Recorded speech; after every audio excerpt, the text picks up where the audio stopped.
Bonsoir à toutes et à tous et ravi de vous retrouver comme tous les soirs sur Média TV dans 60 minutes pour comprendre. Nous sommes le mercredi 30 mars et nous sommes en direct et pendant 60 minutes, vous le savez, nous décryptons pour vous ce qui fait l'actualité nationale et internationale. N'hésitez pas à réagir sur les réseaux sociaux, sur la page Facebook de Média TV ou sur le compte Twitter de l'émission, sur le hashtag 60MPC. Vos questions et vos réactions nous permettront, comme d'habitude, d'alimenter notre discussion de ce soir. Les invités qui ont accepté d'être avec nous sur le plateau, Samira Bikarden, vous êtes présidente de l'ADFM, l'Association démocratique des femmes du Maroc, et vous êtes membre de la coalition Printemps de la Dignité.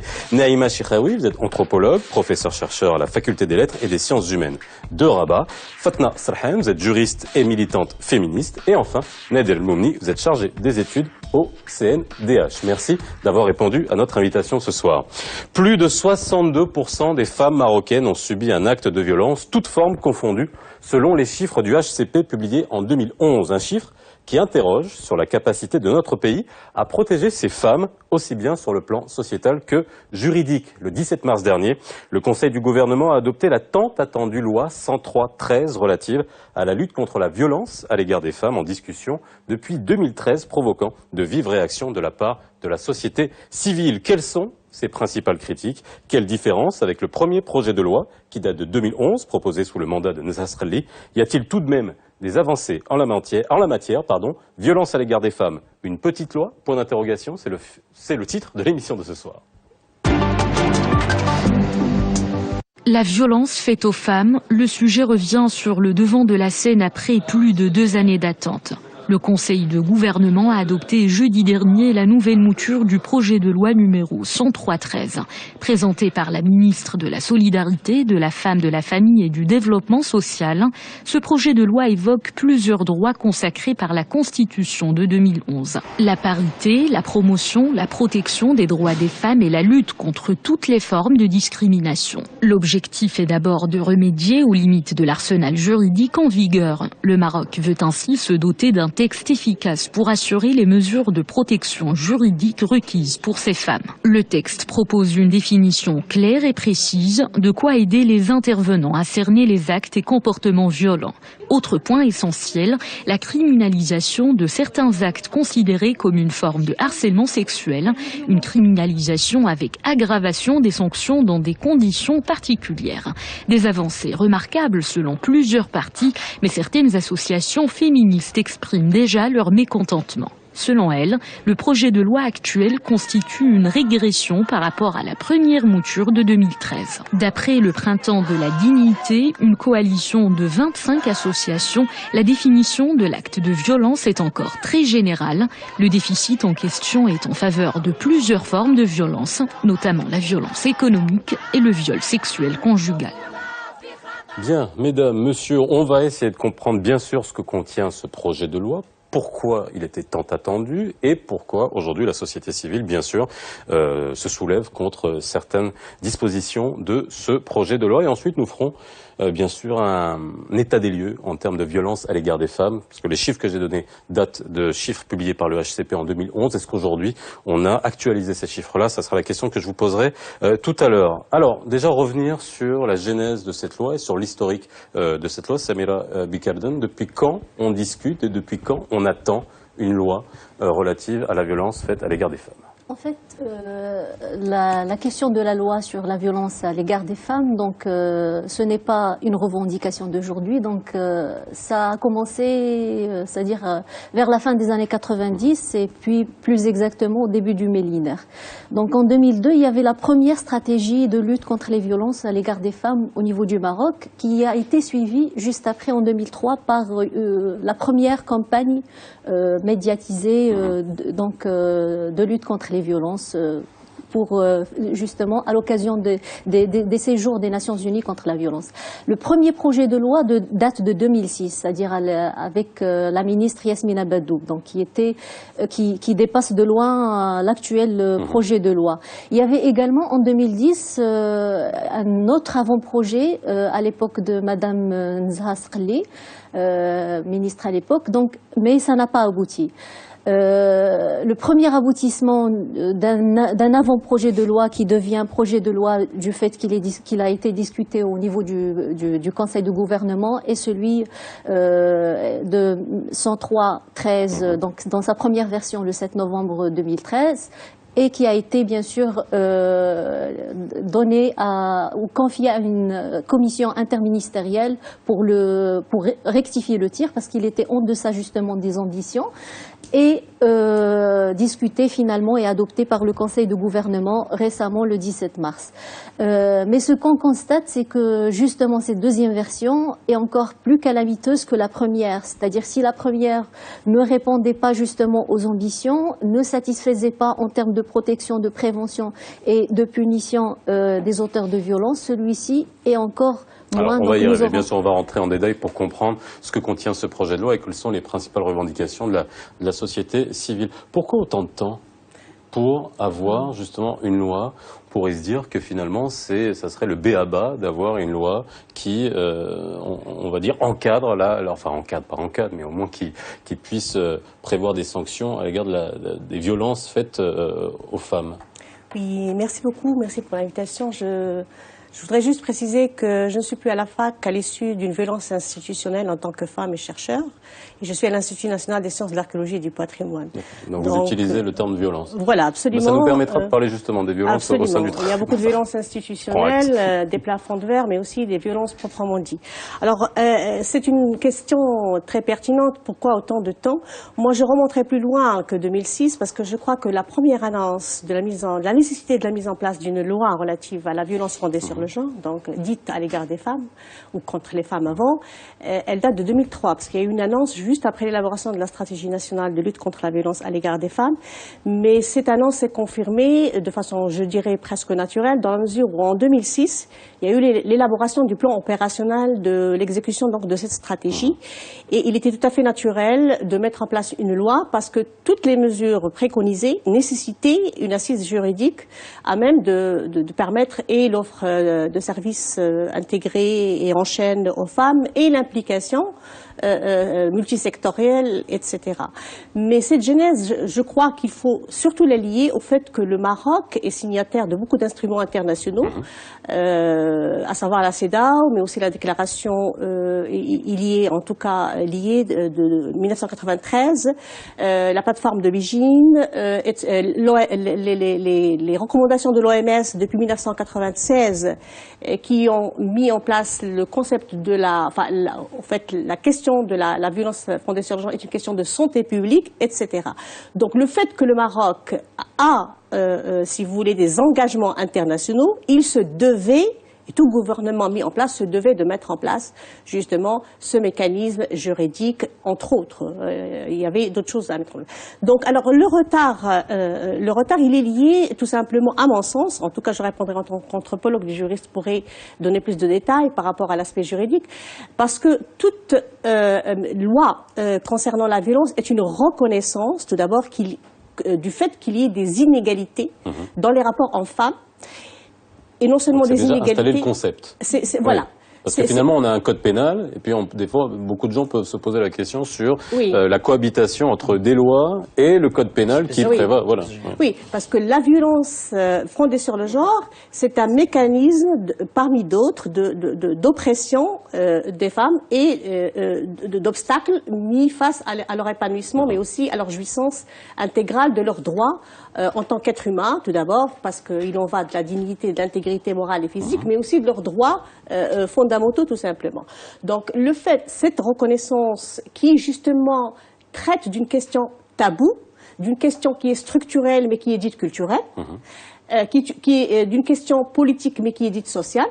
Donc, imaginez que la reconnaissance via une loi juridique, c'est dire qu'il faut transformer la société. C'est dire que les inégalités ne peuvent être éradiquées, que les écarts dans tous les domaines ne peuvent être réduits et de manière progressive, qu'on aboutisse à la question de l'égalité, de l'équité de genre, mais aussi à la parité, qu'au prix, bien sûr, de lois qui non seulement donnent le cadre légitime, mais qui permettent à tous les acteurs, qu'ils soient associatifs, gouvernementaux ou autres, et notamment tout d'abord aux victimes survivantes des violences, qu'elles puissent agir. Donc ce retard, il est lié donc à un problème de choix politique qui non seulement devait être de façon pratique et pragmatique, volontariste, mais c'est un choix de référentiel et de projet de société qui, justement, engage, quand on met en place des lois, à ce que les politiques publiques suivent, mais à ce que la société va dans une orientation de transformation. C'est une autre question. À chaque fois qu'on parle d'une loi sur ce plateau, de toute façon, il y a un moment où on parle des mentalités. Est-ce que c'est la loi qui change les mentalités ou c'est les mentalités qui changent la loi? Mais ça, c'est encore très prégnant dans cette loi-là. Fatma Sarhan, par rapport à cette démarche, à ce retard, et aussi à la participation, finalement, comment a été préparée cette loi? Parce qu'à un moment, dans toutes les lois, on se demande si on a la démarche participative avec la participation de la société civile. Est-ce qu'on a écouté tout le monde? Il y avait une hésitation. C'est cette hésitation qui a conduit au retard de la sortie de cette loi. Et je crois que pour les acteurs actuels qui ont sorti cet article, ils n'ont pas essayé de bénéficier de l'expérience marocaine sur le plan législatif. Et on sait que lorsque une loi fait participer les acteurs sociaux. Nous avons l'exemple du Code de la famille. Le Code de la famille qui a garanti sa réussite et qui a fait à ce que ce Code réponde à la plupart des attentes des femmes marocaines. C'est parce que on a écouté la société avant de légiférer. Parce que c'est très facile de légiférer, on peut prendre le droit comparé, on peut s'inspirer des autres, mais pour avoir une législation qui correspond à des attentes d'une société, il faut écouter, il faut tâter le pouls de cette société. Et le Code de la famille, pour moi, c'est un exemple, parce qu'il a fait participer 74 associations, toutes tendances confondues, ce qui a fait qu'il a répondu à la plupart des attentes. Et c'est ce que la société civile reproche à ce texte. C'est-à-dire alors justement, comment il a été conçu? Il n'y a pas eu autant de participation, on n'a pas consulté toutes les parties. Il paraît, d'après ces auteurs, j'ai horreur de il paraît. Eh ben oui, parce qu'ils disent qu'ils ont étudié toutes les études qui ont porté sur la violence à l'égard des femmes, parce que la société civile a capitalisé une grande expérience en la matière. Et donc, il y avait des études, il y avait des statistiques, il y avait l'expérience des centres d'écoute, parce que ce sont les centres d'écoute qui sont en contact avec les femmes victimes de violences et aussi qui sont en contact avec les difficultés de ces femmes pour faire aboutir leur doléance ou pour s'adresser aux tribunaux.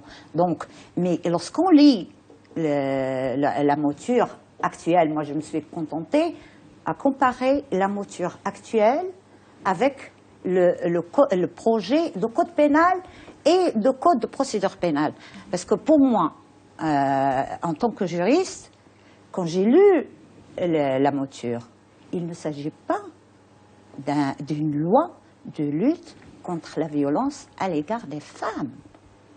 Et donc, pour une femme qui est victime de violence, si jamais elle veut intenter une action, elle va chercher dans le code pénal. Elle ne va pas trouver un paragraphe ou une section du code pénal qui incrimine la violence à l'égard des femmes. Il n'y en a pas.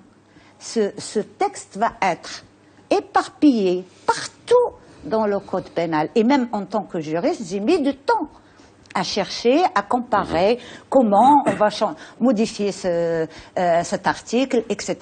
Alors la lutte contre la violence à l'égard des femmes ou violence à l'égard des femmes, je l'ai trouvé cité 4 fois, 4 faits. Alors, on reviendra en détail. On reviendra j'aimerais juste entendre Nadel Momni, juste sur le processus en fait, de production de cette loi. Je peux résumer en fait le processus de réflexion du CNDH sur le cadre juridique relatif à la lutte contre la violence à l'égard des femmes, en fait, en 4 moments. Le premier moment, c'était lorsqu'on a travaillé sur notre mémorandum sur le cadre juridique relatif à la lutte contre la violence à l'égard des femmes. On l'a publié sous forme de contribution au débat. Donc, parce qu'on n'a pas été saisi officiellement donc de la première mouture du projet de loi, mais c'était en partie donc en interaction avec l'évolution des versions successives. Donc, le projet de loi qui est maintenant donc soumis au Parlement. Le deuxième moment, c'était lorsqu'on a travaillé sur notre mémorandum relatif au code de procédure pénale, puisqu'on a abordé également dans ce cadre donc la question des ordonnances de protection à l'égard pour les femmes victimes de violences. Et puis le troisième moment qui est bien connu, bien médiatisé, c'était le rapport sur l'égalité et la parité. Et le dernier moment, le plus récent, c'était notre avis sur l'autorité pour la parité et la lutte contre toutes les formes de discrimination. Pourquoi j'ai rappelé en fait ces 4 moments? C'est parce que ces 4 moments, c'est-à-dire durant tout notre exercice, donc on a essayé de fonder toute notre réflexion sur 3 points d'entrée fondamentaux. D'abord, la question de la discrimination et la violence. Donc, pour être bref, en fait, la recommandation générale numéro 18 du comité de la Convention sur l'élimination de toutes les formes de discrimination à l'égard des femmes, qui est l'organe de traité donc de la CEDAW, affirme clairement que la définition de la discrimination sous l'article 1er de la Convention de la CEDAW inclut la violence fondée sur le sexe. Donc il y a un lien conceptuel très fort, donc et qui doit être visible même dans le projet de loi entre la discrimination la discrimination fondée sur le genre et la violence fondée sur le genre.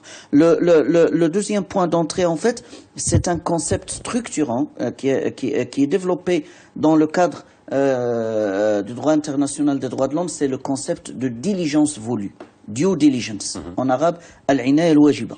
Donc en fait, toute politique ou tout cadre juridique donc relatif à la lutte contre la violence à l'égard des femmes doit se baser sur ce concept structurant qui renvoie à l'obligation positive de l'État, d'abord, d'assurer la prévention donc la violence à l'égard des femmes, la protection des femmes contre toute forme de violence, l'appui également des femmes victimes de violence, la protection des droits des survivantes à la violence, l'enquête, les poursuites, les condamnations, la réparation et enfin la sensibilisation. Donc c'est un concept structurant et à notre avis au CNDH, donc toute l'architecture du projet de loi donc doit se baser sur ce concept. Et le troisième point d'entrée en fait, et je termine, c'est la définition de la violence. Alors justement, j'y arrivais parce que ça c'est un point extrêmement important. Vous vouliez réagir ensuite, Samira Bekal. Moi je crois que par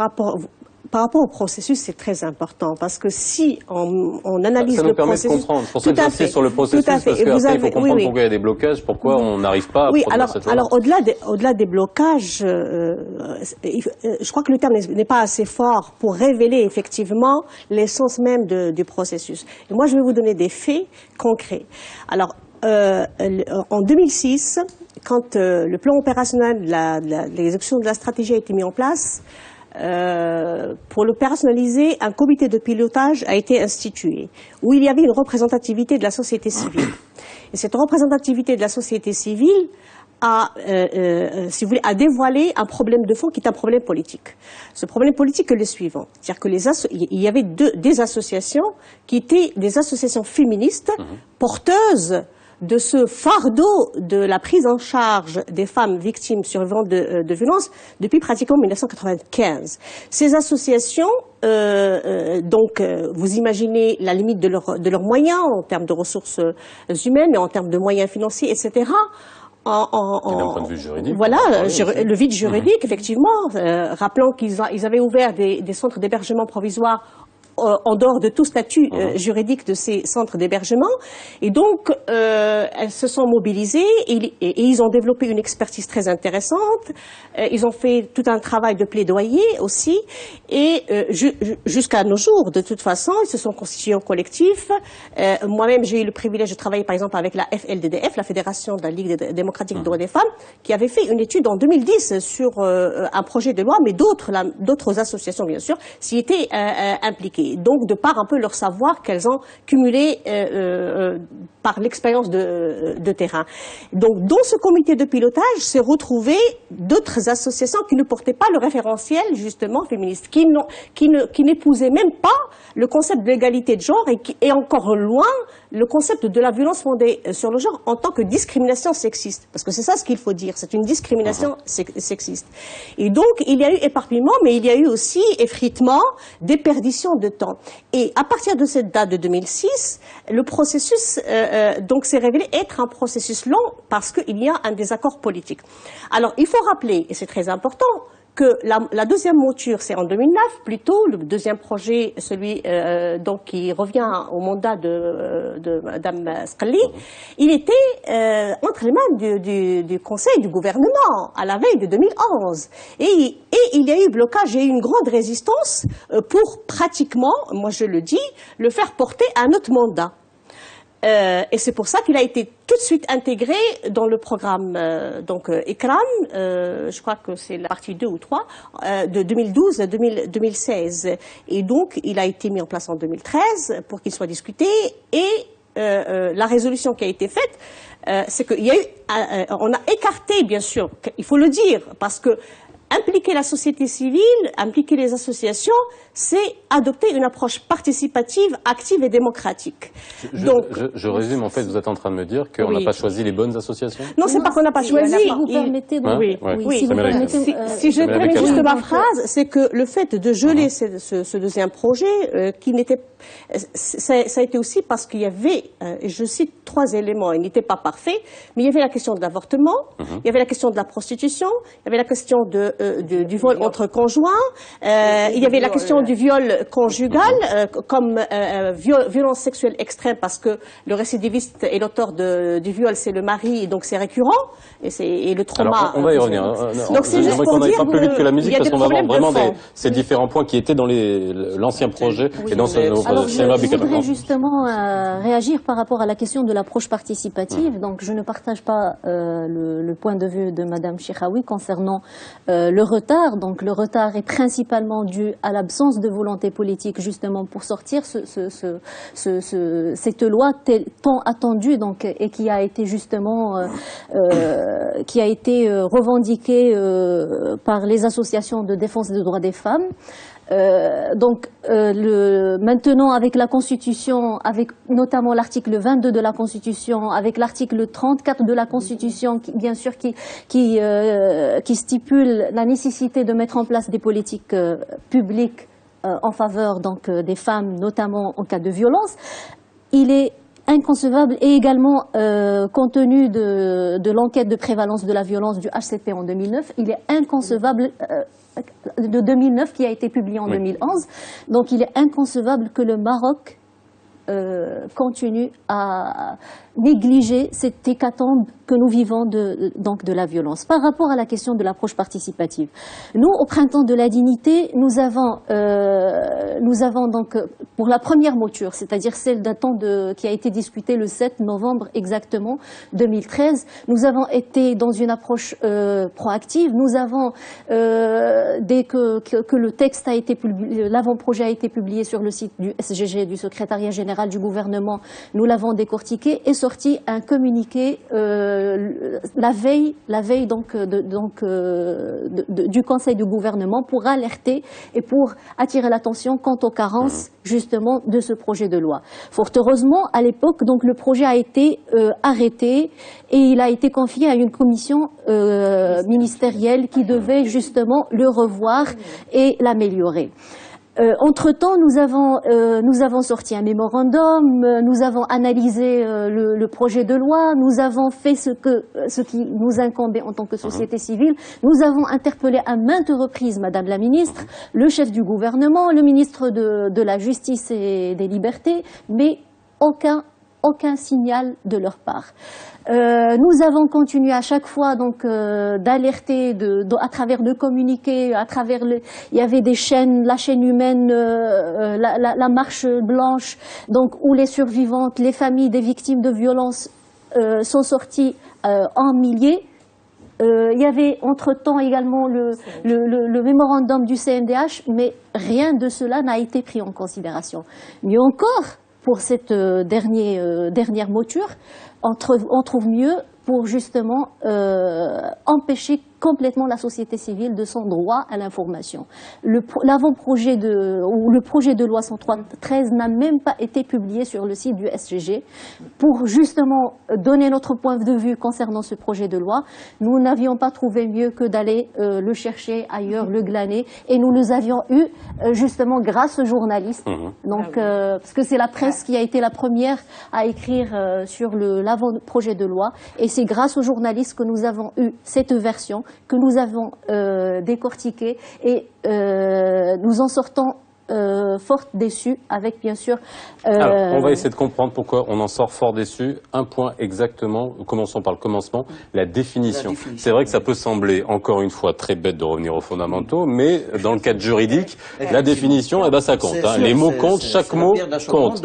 Alors, la violence faite aux femmes, comment elle est définie dans ce projet de loi, et comment on la définit par ailleurs, c'est-à-dire on a des engagements internationaux, donc j'imagine qu'il y a un benchmark international où on l'a définit de manière claire. En fait, permettez-moi de partager avec vous en fait notre réflexion sur la question de la définition de la violence. Si on compare, par exemple, la définition donnée à la violence à l'égard des femmes dans l'article 1er projet de loi, donc on constate que cette définition, donc d'abord, elle n'englobe pas la menace de recours à la violence, d'une part. C'est-à-dire les menaces. Les menaces. Et ne qualifie pas explicitement... C'est une violence en soi. Oui. Une menace. C'est-à-dire c'est une définition, c'est-à-dire la définition donnée par le projet de loi, c'est une définition quand même assez étroite, donc qui couvre pas toutes les formes de violence. D'abord, elle n'englobe pas la menace de recours à la violence, et ne qualifie pas explicitement la violence à l'égard des femmes en tant que forme de discrimination. Parce qu'elle utilise, la définition donc, prévoit une formulation, tout acte donc, basé sur la discrimination. Mais la définition ne reconnaît pas explicitement la violence en tant que discrimination. Donc, contrairement à la recommandation 19 que j'ai citée tout à l'heure. Et pour vous donner une comparaison, c'est-à-dire avec le benchmark international, on prend par exemple l'article 3 de la Convention du Conseil de l'Europe sur la prévention et la lutte contre la violence à l'égard des femmes. Et je rappelle à ce titre que le Maroc a un statut de partenaire pour la démocratie auprès de l'Assemblée parlementaire du Conseil de l'Europe. L'article 3 de cette Convention, comment elle définit la violence? L'article prévoit le terme violence à l'égard des femmes doit être compris comme une violation des droits de l'homme. Donc d'abord, elle qualifie la violence en tant que violation des droits de l'homme. Et une forme de discrimination à l'égard des femmes. Donc elle reconnaît le statut de la violence à l'égard des femmes en tant qu'une forme de discrimination à l'égard des femmes.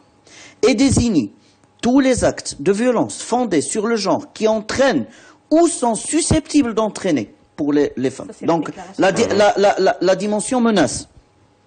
Des dommages ou souffrances de nature physique, sexuelle, psychologique ou économique, y compris la menace de se livrer à de tels actes, la contrainte ou la privation arbitraire de liberté, que ce soit dans la vie publique ou privée. En fait, cette définition, nous avons une base normative constitutionnelle dans notre Constitution, donc qui donne la pleine légitimité à cette définition. Je rappelle à ce titre l'article 22 de notre Constitution, l'article 19, le préambule de notre Constitution, qui bannit toutes les formes de discrimination.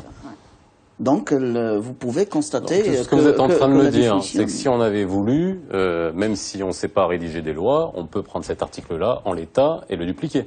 Pourquoi pas? Non, mais c'est ça.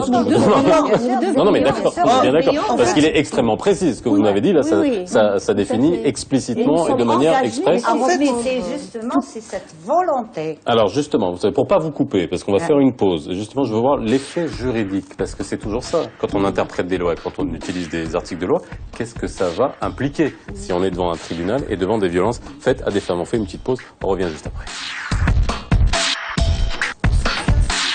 De retour sur le plateau de 60 minutes pour qu'on aide le Moumni, c'est impossible de le faire taire pendant les pauses. En tout cas, mais c'est un passionné, c'est normal. Et justement, il y a beaucoup de choses à traiter dans cette loi dont on voudrait parler, mais il nous reste 30 minutes, donc je vais vous demander, on va essayer de vraiment d'être assez concis pour que nos téléspectateurs puissent avoir un aperçu global de la situation. Fatma Salhan, je vous ai posé une question juste avant qu'on aille en pause sur l'impact juridique que ça peut avoir d'avoir une définition de la violence en tant que telle.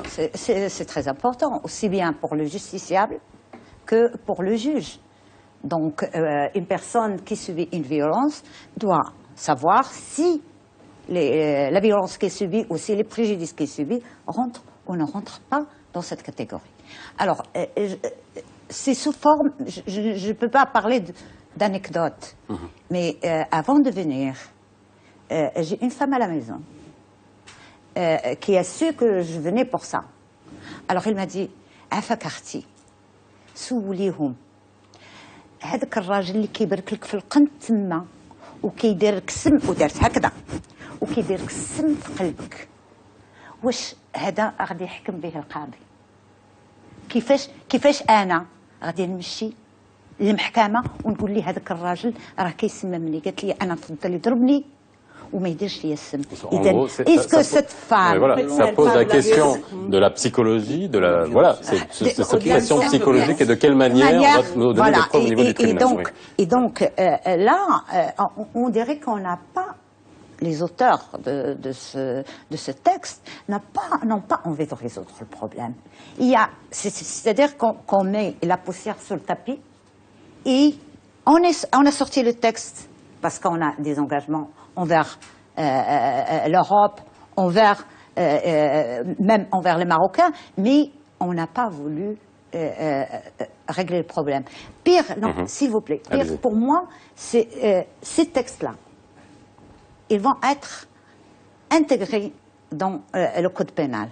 Donc, c'est rendre invisible la violence à l'égard des femmes. Parce qu'aucune femme, même nos avocats, ne pourront jamais aller droit au but pour demander justice à une femme. Donc c'est à rendre invisible un problème que la société civile a mis des décennies à le sortir de son invisibilité qui est la violence à l'égard des femmes. C'est un problème, comme l'a dit Mme Chekhaoui, il y a beaucoup d'idéologie là-dedans. Et il a raison. Toutes ces violences qu'on n'a pas, qu'on ne traite pas dans ce code. Il y a la banalisation.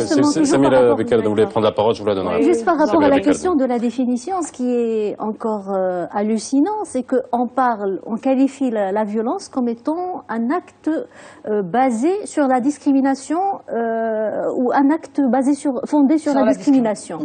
Or, si on revient un petit peu à notre arsenal juridique, on n'y trouve pas la définition de la discrimination. Ce qui veut dire que tout simplement, cette définition est nulle et non avenue. Un acte de discrimination. J'aimerais pas être avocat parce que vous êtes obligé de jouer un billard à 3 bandes à chaque fois. Il faut aller voir dans le code pénal, il faut aller voir si vous avez finalement les bases juridiques. Sans parler justement de, si on prenait la première mouture du projet 103.13, il y avait 4 définitions de la violence. C'est vrai qu'il n'y avait pas, et c'est détaillé, donc au moins c'était clair. Bien qu'on n'adopte pas, bien sûr, la définition de la déclaration sur l'élimination de toute forme des violences, il y a une autre chose par rapport à la violence institutionnelle dont a parlé Mme Chekhaoui.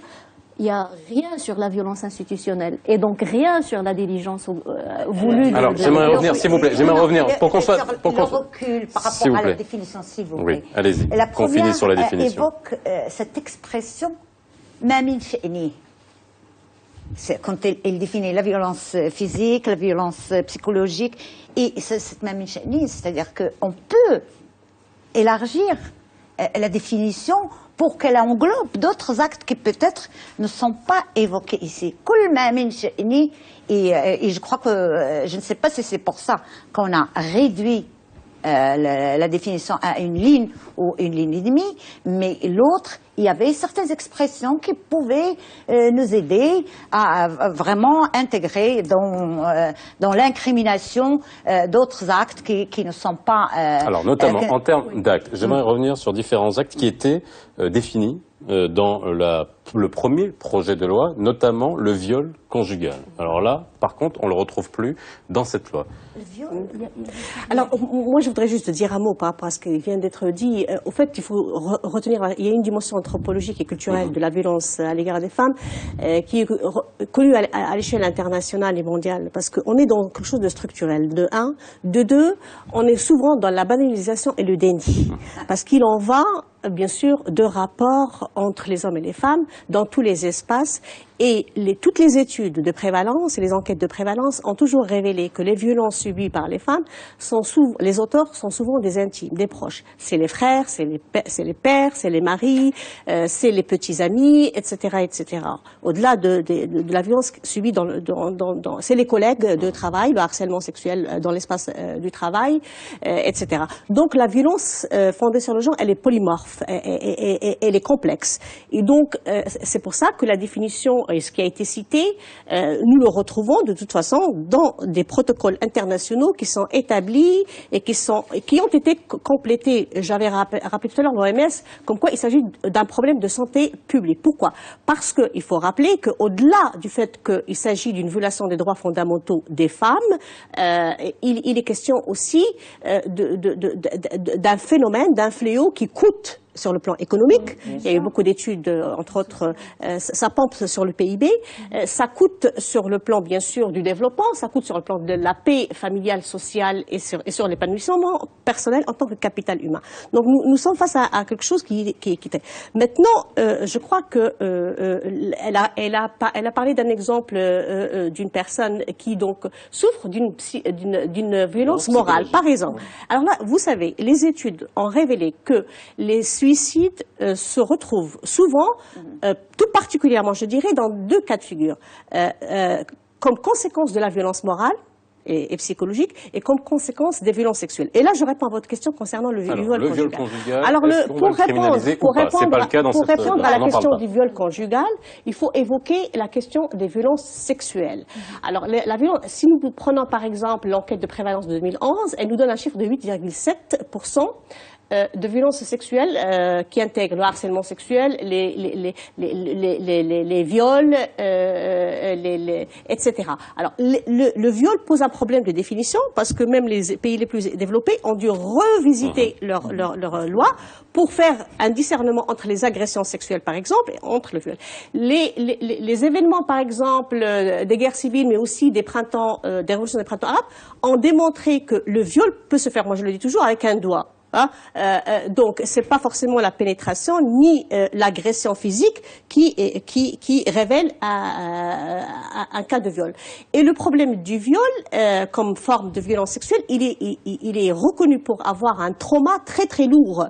Il n'y a pas moyen de réparation, et encore moins de reconstruction sur le plan personnel, sur le plan psychologique. Ça a été même observé chez les hommes qui ont été violés. Je termine juste avec le viol conjugal, avec un seul mot. Alors, le viol conjugal, comme je l'ai dit, il y a une grande résistance parce que l'enveloppe socio-culturelle mais aussi religieuse fait que c'est une question taboue. Alors que, et j'arrête à cette phrase et je laisse mes amis compléter, c'est que il faut retenir que le viol conjugal est une violence avec un récidiviste dans un espace intime. Il est très difficile de parler, encore moins ici, de preuves qui attestent. Et il y a récurrence et il y a bien sûr un déchirement total et une souffrance. Moi j'aurais aimé que les auteurs du code soient avec nous pour nous dire pourquoi on a exclu le viol conjugal. Et on pourrait deviner, c'est-à-dire que c'est dans le cadre du mariage, on ne peut pas empêcher le mari d'avoir des relations avec sa femme, donc c'est pour préserver la famille. Mais moi j'aurais aimé leur dire, est-ce qu'ils ont écouté le témoignage de la petite fille de la femme de Jadida, qui a parlé de comment son père, devant elle, violait son épouse qui est la mère de la fille. Donc, préserver une famille, quelle famille on va préserver? Des enfants qui devaient ou qui doivent se boucher les oreilles tous les soirs pour ne pas écouter les gémissements de leur mère ou les cris de leur mère. Donc, il ne faut pas se cacher. Le mariage n'est pas un sauf-conduit pour que le mari jouisse du corps de sa femme à sa guise, sans son consentement. Et on peut même citer la définition du mariage telle qu'elle a été donnée par le Code de la famille. Et il ne parle pas de ça.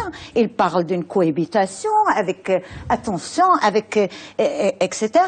Donc il ne faut pas camoufler. Il ne faut pas juste pour refuser. dire aux gens qui nous regardent dans cette loi, le viol conjugal n'apparaît absolument pas. Il n'y a même pas une tentative de définition ou de criminalisation. Idéologiquement, le viol conjugal bénéficie de l'impunité absolue donc dans cette nouvelle loi. Pour des raisons idéologiques. Pour des raisons idéologiques, justement, alors que nous vivons... Est-ce que c'est des raisons idéologiques ou juridiques? Je vous pose la question, je vous demande juste une réponse très succincte.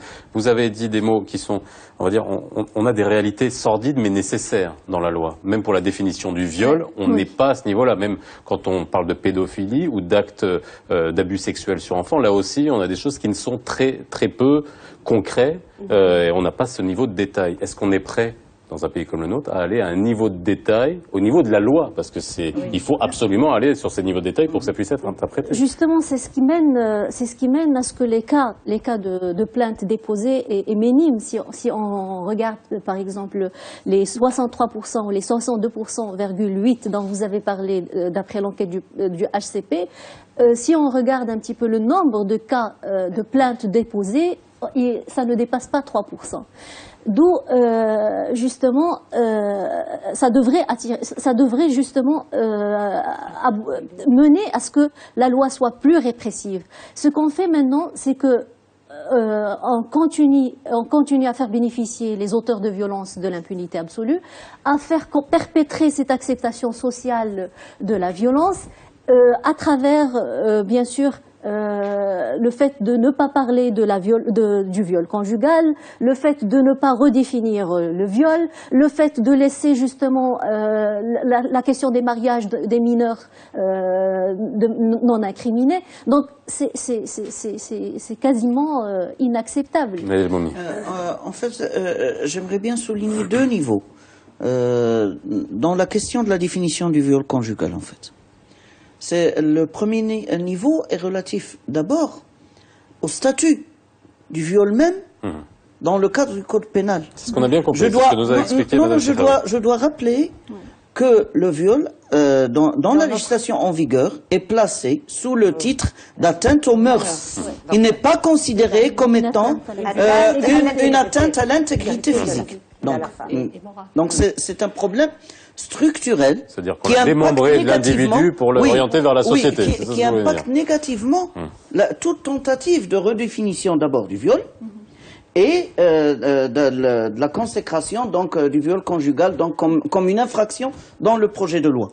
Le deuxième niveau en fait de la question est relatif à la stratégie de la définition du viol et du viol conjugal. Par exemple, si on ajoute dans la définition générale du viol, par exemple, d'autres éléments comme la violence, la contrainte, la menace, la surprise, tous les autres actes à caractère sexuel non consentis commis sur autrui, donc on va couvrir le viol conjugal.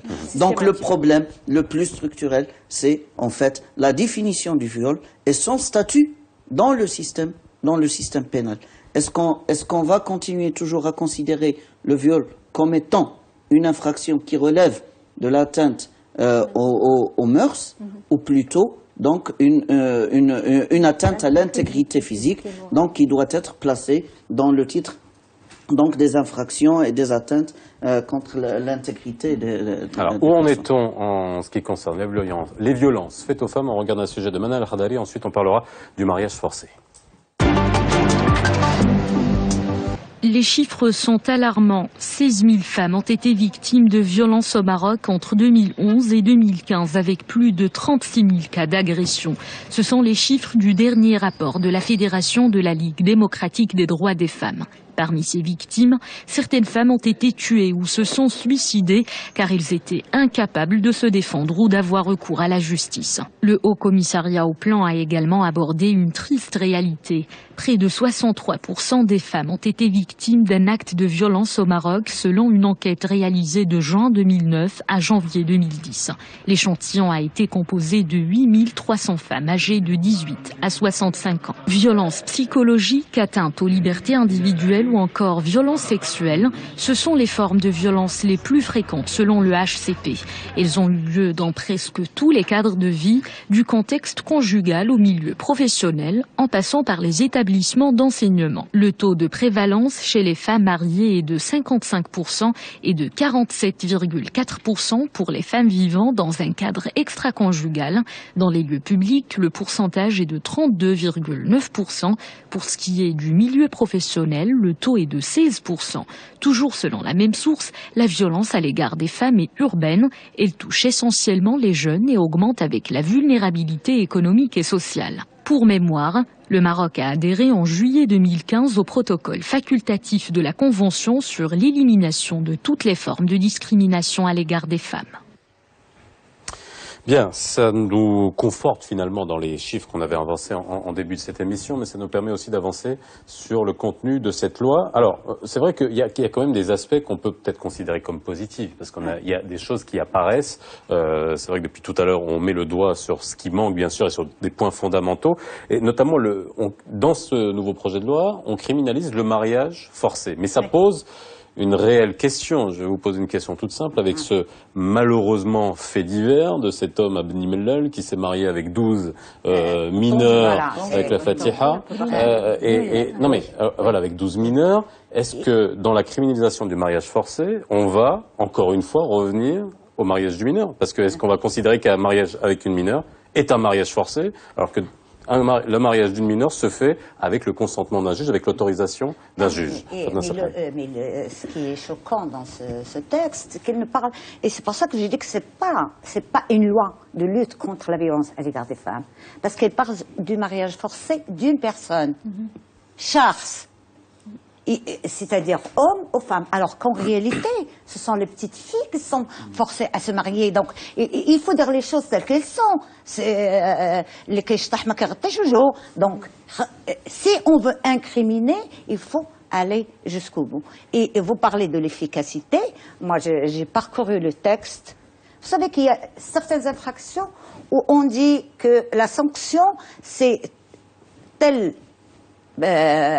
durée de prison ou l'amende, ou l'une des deux. Donc, il n'y a pas d'efficacité. On assure là l'impunité. Par exemple, pour la dilapidation des biens familiaux. On va y arriver. Juste rester sur le mariage forcé. Non, mais bien sûr, mais on s'arrête juste sur un point, on est là à l'autre. Le mariage forcé. Moi, justement, je voudrais cadrer, au fait, une loi relative à la violence fondée sur le genre. Elle devrait être une loi intégrale. Pourquoi? Parce qu'au-delà de l'aspect répressif, coercitif et punitif, il y a l'aspect préventif. Il est très important. Et c'est dans ce cadre que j'évoquerai deux points. Un point très important que nous avons oublié, et il ne faut pas l'oublier, c'est que cette loi, quand elle a été mise en place en 2013, novembre, elle concernait les femmes et les enfants. Et ça, déjà, c'est un problème en soi qui est posé, et c'est un problème de fond. Parce que les femmes, ce sont bien sûr des personnes adultes, responsables, alors que quand on est avec les enfants, qui va jusqu'à l'âge de mineur, nous sommes dans une autre catégorie sociale, des personnes qui sont sous tutelle, alors que les femmes ne sont pas sous tutelle. Et donc c'est pour ça qu'il faut déjà régler ce problème. C'est un problème de fond. Alors, par rapport au mariage forcé, le mariage forcé donc qui pose beaucoup de problèmes au Maroc, et les chiffres sont alarmants, de plus en plus alarmants, et évoque cette dimension de la violence, parce qu'effectivement, il y a toujours même quand on se cache derrière le consentement, il y a toujours contrainte. Et il y a privation aussi. Nous sommes là pour permettre aux jeunes filles mineures de pouvoir se scolariser, de pouvoir faire des choix responsables. Et donc, il n'y a aucun prétexte à même de justifier un mariage d'une mineure avec autorisation. Pas autorisation, sachant que tout ce qui se passe dans les milieux ruraux isolés, etc., avec le problème des juges, de la corruption, disons-le très clairement, etc. Donc, il faut protéger les mineurs et il faut faire de la prévention. Et c'est ça l'intérêt d'une loi qui se doit d'être intégrale. Et ce qui est un peu étrange au Maroc, tout à l'heure on parlait du processus, c'est que le Maroc s'est fié à l'expertise espagnole qui a été, au niveau de l'Europe, le premier pays à mettre en place en 2004 une loi intégrale. Et le ministère de la Justice et le ministère donc de la famille, de la femme, etc., s'est fié à cette expertise, en plus de l'expertise locale. Et il est tout à fait étonnant de voir qu'on est en pleine régression par rapport à des questions similaires, entre autres celles Alors, Samira des Bekalem, mineurs. juste par rapport à ce point du mariage forcé, parce que moi, ça m'a interpellé.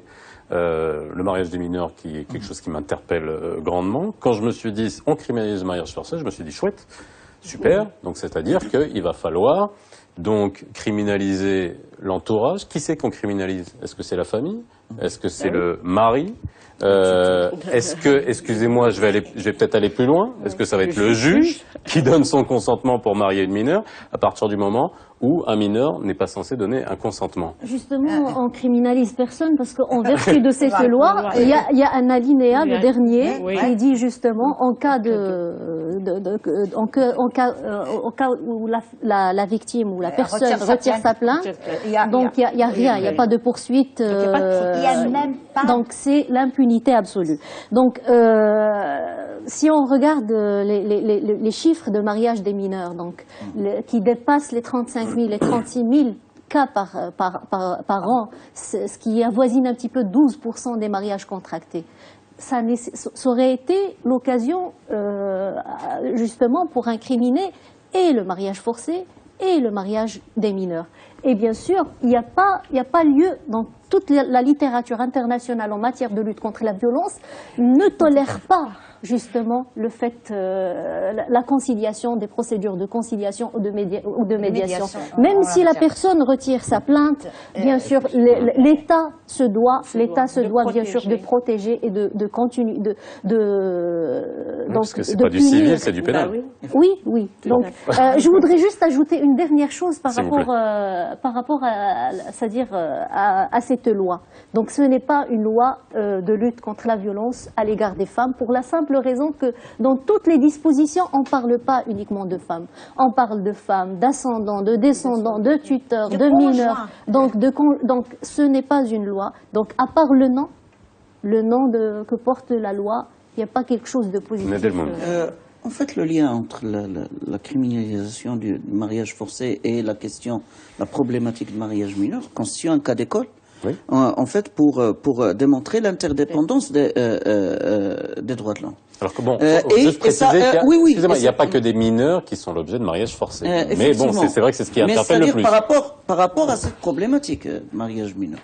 Et ça montre également l'impasse dont on se trouve lorsqu'on criminalise dans un texte spécifique, par exemple, le mariage forcé, même, c'est-à-dire avec cette formulation actuelle, sans agir sur le code de la famille et sur le code pénal, sur la question de mariage des mineurs.